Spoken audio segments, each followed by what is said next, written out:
Hello viewers, மேசராசி நேயர்களுக்கு சிவன்மலை அருள் வாக்கானது கிடைச்சிருக்குங்க. இதன்படி இனி வரப்போகின்ற நாட்களில் மேசராசி நேயர்களுடைய வாழ்க்கையில நிச்சயமாக இதெல்லாம் நடந்தே தீரும் என்று ஜோதிட ரீதியாகவும் கணிக்கப்பட்டு இருக்கிறது. பொதுவாகவே அடுத்து என்ன நடக்க போகுது அப்படின்னு தெரியாத நிச்சயமற்ற வாழ்க்கையை நம்ம வாழ்ந்து கொண்டு இருக்கின்றோம் என்று சொன்னாலுமே ஜோதிட ரீதியாக பார்க்கும்போது நம்முடைய வாழ்க்கையில ஏற்படக்கூடிய அனைத்து இன்ப துன்பங்களும் நமது ஜாதக கிரக நிலைகளை பொறுத்து அமைவதாக சொல்றாங்க. ஸோ அந்த வகையில் தான் கிரகங்களுடைய இடப்பெயர்ச்சி மற்றும் சஞ்சாரத்தை வைத்து பார்க்கும்போது நம்முடைய வாழ்க்கையில் அடுத்து நல்லது நடக்க போகுதா இல்லைனா ஏதாவது கெட்டது வரப்போகுதா அப்படிங்கிற விஷயத்தை நம்ம ஜோதிடத்தின் மூலமாக முன்கூட்டியே தெரிந்து கொள்ளலாம். இதன் மூலமாக நமக்கு ஏற்படக்கூடிய பிரச்சனைகளை தவிர்த்து கொள்வதோடு அதிர்ஷ்டத்தை இன்னும் கொஞ்சம் அதிகமாக பெற்றுக்கொள்வதற்கு இந்த ஒரு ஜோதிட கணிப்புகளானது ரொம்பவே உதவியாக இருக்கும் அப்படின்னே சொல்லலாங்க. மேசராசி நேயர்கள் கடந்த சில நாட்களாகவே சில பிரச்சனைகளை சந்தித்து கொண்டு இருக்காங்க. பொருளாதார ரீதியாக ரொம்பவே பின்னடைவை சந்தித்து கொண்டு இருக்காங்க. சில நேரங்களில் பார்த்தீங்கன்னா கடன் வாங்க வேண்டிய இக்கட்டமான சூழ்நிலைகள்லையும் நின்று கொண்டு இருக்காங்க அப்படின்னே சொல்லலாங்க. தொழில் ரீதியாக அவங்க எதிர்பார்த்த பெரிதான முன்னேற்றகரமான சூழலானது இல்லாமல் இருந்து கொண்டு இருக்கிறது. அதே போலதாங்க குடும்பத்திலையும் பார்த்தீங்கன்னா பெருசாக எந்தவித மகிழ்ச்சியான சூழ்நிலையும் இல்லாமல் இருந்து கொண்டு இருக்கிறது. ஒரு சில முக்கியமான சுபகாரியங்கள் நடக்கும் அப்படின்னு எதிர்பார்த்து கொண்டே இருக்கீங்க. ஆனா அப்படிப்பட்ட உங்களுடைய ஆசைகளானது இன்றளவு வரைக்குமே நிறைவேறாமலும் இருந்து கொண்டு இருக்கிறது. இதெல்லாமே பாத்தீங்கன்னா உங்களுக்கு அவ்வப்போது சின்ன சின்ன மனஸ்தாபங்களை ஏற்படுத்தி கொண்டுதாங்க இருக்கிறது. மேலும் உடல் ஆரோக்கிய ரீதியாக பார்க்கும்போது பாத்தீங்கன்னா சளி தொந்தரவுகளானது அதிகமாக இருந்து கொண்டே இருக்கிறது. இப்படிப்பட்ட சூழ்நிலையில தான் மேசராசி நேயர்கள் கடந்த சில நாட்களாகவே இருந்து கொண்டு இருக்காங்க. இந்த வீடியோவை பார்க்கக்கூடிய மேசராசி நேயர்களாகிய நீங்களும் இது போன்ற ஒரு சுச்சுவேஷன்ல தான் இருக்கீங்க அப்படின்னா வீடியோக்கு கீழே மறக்காம எஸ் அப்படின்னு டைப் பண்ணுங்க. இனி வரப்போகின்ற நாட்களிலாவது மேசராசி நேயர்களுடைய வாழ்க்கையில நல்ல காலமானது பிறக்கணும் அப்படின்னு ஆசைப்பட்டீங்கன்னா ஓம் முருகா போற்றி அப்படிங்கிற இந்த திருமந்திரத்தையும் கமெண்ட்ஸ்ல 3 முறை டைப் பண்ணுங்க. முருகனுடைய அருளாசியால இனி வரப்போகின்ற நாட்கள்ல நல்ல மாற்றங்களானது ஏற்பட ஆரம்பிக்கும். அதுக்கு முன்னாடி இன்னும் நம்ம சேனலை சப்ஸ்கிரைப் பண்ணலன்னா சப்ஸ்கிரைப் பண்ணிடுங்க. அப்படியே பக்கத்தில் இருக்கக்கூடிய பெல் ஐக்கானையும் ப்ரெஸ் பண்ணுங்க. வாங்க வீடியோக்குள்ள போகலாம். மேசராசி நேயர்களுக்கு இந்த பங்குனி மாதம் முழுவதும் எப்படி அமைஞ்சிருக்கு அப்படிங்கிறத தான் நம்ம பார்க்க போகிறோங்க. அதாவது சூரியன் கும்பராசியில இருந்து மீன ராசிக்கு பெயர்ச்சியாகி பங்குனி மாதமானது பிறக்க போகிறது. எனவே மார்ச் 15ஆம் தேதியில இருந்து வரப்போகின்ற ஏப்ரல் 13ஆம் தேதி வரையிலான இந்த இடைப்பட்ட நாட்களில் மேசராசி நேயர்களுடைய வாழ்க்கையில எப்படிப்பட்ட பாடத்தை கற்றுத்தரப்போகிறது, என்னவெல்லாம் நடக்க போகிறது, எந்தெந்த விஷயங்கள்ல உஷாராக இருக்கணும் அப்படிங்கிற எல்லா விஷயத்தையுமே டீட்டெயிலா தெரிந்து கொள்ளலாம். மேசராசி நேயர்களே, மேசராசி அன்பர்களுக்கு இனி வரப்போகின்ற நாட்களானது மனதில் தெளிவானது இருக்க கொடுங்க. அலைச்சல்கள் எல்லாமே பார்த்தீங்கன்னா குறைய ஆரம்பிக்கும் அப்படின்னே சொல்லலாங்க.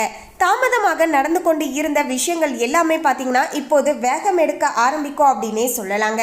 ரொம்ப நாட்களாகவே பார்த்தீங்கன்னா ஒரு சில விஷயங்களில் காரிய தடைகளாகவே ஏற்பட்டு கொண்டே இருக்குதுங்க அப்படின்னு சொல்லக்கூடிய விஷயங்களை இனி வரப்போகின்ற இந்த மார்ச் 15ஆம் தேதிக்கு மேலே நீங்கள் தாராளமாக அந்த விஷயங்களில் மீண்டும் ஈடுபடலாங்க. அதில் உங்களுக்கு காரிய வெற்றியானது உண்டாகும் அப்படின்னே சொல்லலாங்க. அதே போல் ஏதாவது சில வேலைகள் இருந்தாலும் அந்த வேலைகளானது ரொம்ப நாட்களாகவே தாமதமாக நடந்து கொண்டே இருக்கு, இழுபறியான சூழல் இருந்து கொண்டே இருக்கு அப்படின்னு சொல்லக்கூடிய அந்த செயல்களுமே இப்போது பார்த்தீங்கன்னா வேகம் எடுக்கக்கூடிய வகையில் சூழ்நிலைகளானது சாதகமான முறையில் அமைய போகிறது. மனதை ஒருமுகப்படுத்தி உழைக்க தொடங்குவீர்கள். மற்றவர்களுடைய மனதை துல்லியமாக பார்த்தீங்கன்னா அறிந்து கொள்வீர்கள். மேலும் குடும்ப ரீதியாக பார்க்கும்போது குடும்பத்தில் பிள்ளைகளை ஆன்மீகத்தில் ஈடுபடுத்துவீர்கள். அவர்களுமே உங்களுடைய பேச்சை கேட்டு நடந்து கொள்வார்கள். இதை பார்த்தீங்கன்னா உங்களுக்கு மனதளவில் சந்தோஷத்தை ஏற்படுத்தி தரும் அப்படின்னே சொல்லலாங்க. மேலும் உங்களுடைய மனதை அழுத்தி கொண்டு இருந்த பல பிரச்சனைகளில் இருந்து இப்போது உங்களுக்கு ஒரு நல்ல விடிவு காலமானது பிறக்க போகுது அப்படின்னே சொல்லலாங்க. குறிப்பாக தொழில் ரீதியாக முன்னேற்றம் இல்லாமலும் இருந்து கொண்டு இருந்தது. உடல் ஆரோக்கிய ரீதியாகவும் ஒரு சில துன்பங்களை சந்தித்து கொண்டு இருந்தீங்க இல்லையா, இதுல இருந்து நீங்க பாத்தீங்கன்னா கொஞ்சம் விலக ஆரம்பிப்பீங்க. இந்த பிரச்சனைகள் எல்லாமே கொஞ்சம் சரியாக ஆரம்பிக்குங்க. இது உங்களுக்கு மனதளவில் பார்த்தீங்கன்னா ஓரளவுக்கு மகிழ்ச்சியை ஏற்படுத்தி தரக்கூடிய வகையிலையும் கடந்த காலத்தில் மனதில் இருந்து வந்த சங்கடங்கள் கஷ்டங்கள் எல்லாமே பார்த்தீங்கன்னா நீங்க இயங்கக்கூடிய வழியையும் ஏற்படுத்தி தரும் அப்படின்னே சொல்லலாங்க. வெளியில் கொடுத்து இருந்த கடன்கள் எல்லாமே திரும்பவும் பார்த்தீங்கன்னா உங்களுடைய கைக்கு வந்து சேரப்போகிறது. சில தடைகள் ஏற்பட்டாலுமே உங்களுடைய முயற்சிகள் அனைத்துமே வெற்றியை பார்த்தீங்கன்னா ஏற்படுத்தி தரக்கூடிய வகையிலையும் நிலைமையானது இருக்க போகிறது. எனவே மேசராசி நேயர்கள் ஏதாவது சில முயற்சிகள் செய்கிறீங்க அப்படின்னா அந்த முயற்சிகளில் தடைகள் வந்துருச்சுங்க அப்படின்னு சொல்லிட்டு அப்படியே நீங்கள் சோர்ந்து போய் விட்டுறாதீங்க. மீண்டும் அந்த விஷயங்களை தொடர்ந்து நீங்கள் முயற்சி பண்ணி பாருங்க. நிச்சயமாக உங்களுக்கான காரிய வெற்றியானது உண்டாகக்கூடிய வாய்ப்பானது இருக்கும் அப்படின்னே சொல்லலாங்க. மேலும் பார்த்தீங்கன்னா உங்களுடைய கவலைகள் படிப்படியாக குறையக்கூடிய வகையிலையும் சூழ்நிலைகளானது அமைய போகிறது. புதிய வீட்டுக்கு குடிபெயரக்கூடிய வாய்ப்புகளுமே உங்களுக்கு உண்டாக போகிறது. ஒரு சிலருக்கு பார்த்தீங்கன்னா வழக்கொன்றில் வழக்கப்படுகின்ற சாதகமான தீர்ப்பினால் வருமானமானது பெருகக்கூடிய வகையிலையும் சூழ்நிலையானது அமைய போகிறது. ஏதாவது நீதிமன்றங்களில் வழக்கு தொடர்ந்து இருந்தீங்கன்னா இப்போது அதில் உங்களுக்கு சாதகமான தீர்ப்பு கிடைக்குங்க. அதன் மூலமாக பார்த்தீங்கன்னா நிதி ரீதியான ஆதாயத்தை பெற்றுக்கொள்வதோடு உங்களுடைய பேங்க் பேலன்ஸுமே இன்க்ரீஸ் ஆகக்கூடிய வகையில் சேமிப்பானது பெருகக்கூடிய வகையிலையும் நிலைமையானது அமைஞ்சிருக்குங்க. மேலும் தொழில் ரீதியாக பார்க்கும்போது தொழில் செய்யக்கூடியவர்கள் வாடிக்கையாளர்களிடம் நிதானமாகவும் கோபப்படாமலும் நடந்து கொண்டால் நிச்சயமாக நல்ல லாபங்களை பார்க்கக்கூடிய வகையில் சூழ்நிலைகளானது சாதகமான முறையில் அமைஞ்சிருக்கு அப்படின்னே சொல்லலாங்க. மற்றபடி கடுமையான போட்டிகளையுமே சாதுரியமாக சமாளிக்கக்கூடிய வகையில் சூழ்நிலைகளானது இருக்க போகிறது. கொடுக்கல் வாங்கல் விஷயங்கள் எல்லாமே வெற்றிகரமாக முடியக்கூடிய வகையிலையும் நிலைமையானது அமைஞ்சிருக்குங்க. எந்தவித விஷயமாக இருந்தாலுமே மேசராசி நேயர்களுக்கு இனி வரப்போகின்ற நாட்கள் சாதகமான காலமாகவே அமைய போகிறது. கூட்டாளிகள் உங்களுக்கு சாதகமாக நடந்து கொள்வார்கள். அதே சமயம் புதிய முதலீடுகளில் நீங்கள் முதலீடு செய்யும் போது ரொம்பவே ஜாக்கிரதையாக இருக்க வேண்டுங்க. அதிகப்படியான முதலீடு செய்வதை தவிர்த்து கொள்ளுங்கள். கொஞ்சமாக முதலீடு செய்யுங்க. அதுவுமே ஒரு முறைக்கு பல முறை யோசித்து நிதானமாக அந்த முதலீடுகளை செஞ்சுட்டு வாங்க. அப்போது தான் பார்த்தீங்கன்னா அதன் மூலமாக உங்களுக்கு ஓரளவுக்கு லாபம் கிடைத்து நஷ்டம் ஏற்படுவதை தவிர்த்து கொள்வதற்கு உதவியாக இருக்கக்கூடும். மேலும் பார்த்தீங்கன்னா தொழில் ரீதியாக பார்க்கும்போது உத்தியோகஸ்தர்களுக்கு பதவி உயர்வானது மேசராசி நேயர்கள் கிடைக்கக்கூடிய வகையிலையும் நிலைமையானது அமைஞ்சிருக்குங்க. ரொம்ப நாட்களாகவே பல முயற்சிகள் செஞ்சிருக்கேங்க.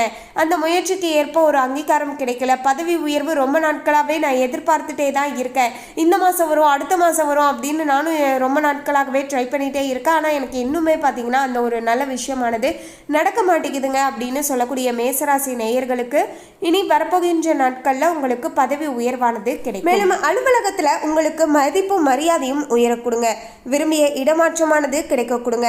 அதே நேரம் எவரை பற்றியும் புறம் பேசாமல் சக ஊழியர்களுடைய நட்பை நீங்க காப்பாற்றிக் கொள்ள வேண்டியது மிகவுமே அவசியமாகுங்க. நீங்க யதார்த்தமாக சிலரை பற்றி சொல்லியிருந்தாலுமே கூட அந்த விஷயங்களானது அந்த நபர்கிட்ட போய் அந்த விஷயம் சென்றடையும் போது நிச்சயமாக அது தப்பாக போய் தான் முடிய கொடுங்க.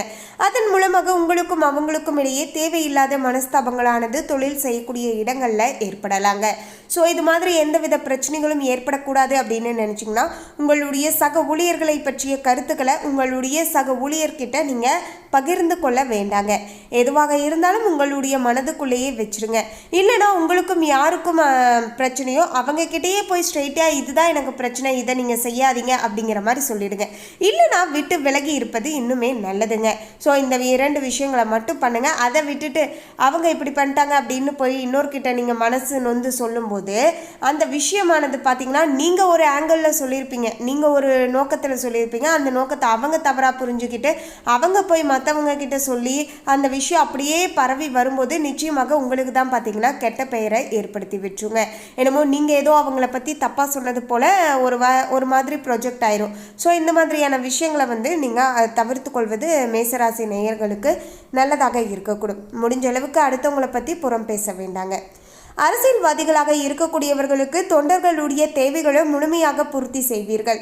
உங்களுடைய முயற்சிகள் அனைத்துமே வெற்றி பாதையை நோக்கி செல்லக்கூடிய வகையிலையும் கட்சி தலைமையிடம் நல்ல பெயரை வாங்கக்கூடிய வகையிலையும் நிலைமையானது மேசராசி நேயர்களுக்கு சாதகமாக அமைஞ்சிருக்குங்க. சமுதாயத்தில் உங்களுடைய அந்தஸ்து உயரப்போகிறது. அதே சமயம் நண்பர்கள் போல பழகக்கூடிய எதிர்களிடம் எச்சரிக்கையாக இருக்க வேண்டும். பொதுவாகவே பிறரிடம் பேசக்கூடிய நேரத்தில் நிதானமாக இருக்கணும். எதிர்கட்சியினர் உங்களை பற்றி பரப்பக்கூடிய அவதூறுகள் குறித்து கவலைப்பட வேண்டாங்க. கலைத்துறையில் இருக்கக்கூடியவர்களுக்கு புதிய வாய்ப்புகளானது தேடி வருங்க. அவற்றில் உங்களுடைய திறமையை வெளிப்படுத்தி ரசிகர்களுடைய ஒரு நல்ல ஆதரவை நீங்கள் பெற்றுக்கொள்ளலாம். உங்களுடைய செல்வாக்கு உயரும், பண வரவுமே அமோகமாக இருக்க கொடுங்க. புதிய வாகனம் வாங்கக்கூடிய யோகமும் ரசிகர்களுடைய ஆதரவோடு வெளிநாடுகளுக்கு பயணம் செய்யக்கூடிய வாய்ப்புகளுமே இருக்குங்க. பெண்களாக இருக்கக்கூடியவர்கள் கணவரிடமும் அன்பும் பாசமும் அதிகரிக்கும். உறவினர்கள் உங்களை அனுசரித்து செல்வார்கள். பண வரவு சீராக இருக்குங்க. உடல் ஆரோக்கியம் சிறப்பாக இருக்கும். எங்கும் எப்போதுமே பேசக்கூடிய நேரத்தில் பேசக்கூடிய வார்த்தையில் கொஞ்சம் நிதானத்தோடு இருந்துட்டு வந்தால் போதுங்க. மற்றபடிக்கு பிரச்சனைகள் கிடையாது. முருகன் கோவிலுக்கு சென்று கந்த சஷ்டி கவசம் சொல்லி வர மனதில் நிம்மதியானது மேலும் இந்த தகவலை பற்றிய உங்களுடைய கருத்தை கமெண்ட்ல பதிவு பண்ணுங்க. இந்த தகவல் உங்களுக்கு பிடிச்சிருந்தா லைக் பண்ணுங்க, ஷேர் பண்ணுங்க. இது போன்ற சுவாரஸ்யமான தகவலை தெரிந்து கொள்ள சேனலை சப்ஸ்கிரைப் பண்ணுங்க. தேங்க்யூ.